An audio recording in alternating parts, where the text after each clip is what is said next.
আপনাকে নামানো হয় নিচে। কবরের দেয়াল যেন বুকে চেপে বসতে চায়। আর তারপর পরে প্রথম মুঠো মাটি।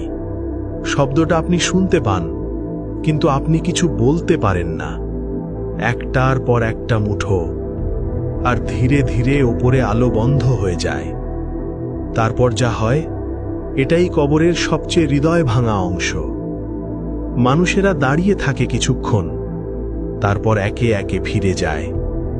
আর হঠাৎ নীরবতা। এমন নীরবতা যেন দুনিয়ার সব শব্দ মরে গেছে। আপনি একা।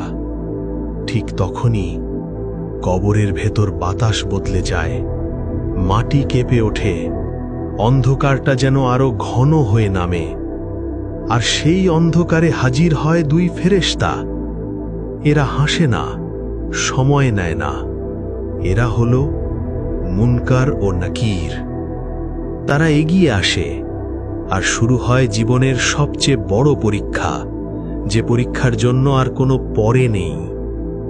প্রথম প্রশ্নটা যেন কবর কাঁপিয়ে দেয়, মান রব্বুকা, কে তোমার রব? কবর নিঃশব্দ, কিন্তু সেই নিঃশব্দতা যেন চিৎকার করছে।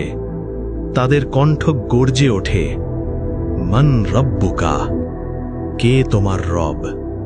এ প্রশ্ন মুখস্থের না, এটা জীবনের ছাপ। যাকে আপনি সত্যিই রব মেনেছিলেন, সেই বের হবে আপনার জবাব থেকে। মুমিন হলে আল্লাহ আপনাকে স্থির রাখেন। আপনি বলবেন, রব্বি আল্লাহ, আমার রব আল্লাহ। তারপর প্রশ্ন, মা দীনুকা, তোমার দিন কি? দীন ইয়াল ইসলাম, আমার দিন ইসলাম। তারপর মান নবিয়ুকা, তোমার নবী কে? আপনি বলবেন, মুহাম্মদ সাল্লাল্লাহু আলাইহি ওয়াসাল্লাম। আর ঠিক ওই মুহূর্তে কবর আর আগের মতো থাকে না। দেয়ালগুলো সরে যায়, কবর প্রশস্ত হতে থাকে। একটা জানালা খুলে যায়, সেখান থেকে আসে জান্নাতের সুগন্ধ, শান্তির বাতাস। আর ঠিক তখনই কবরের ভেতর প্রবেশ করে এক সুন্দর সত্তা, সাদা পোশাক, উজ্জ্বল মুখ, অপূর্ব ঘ্রাণ।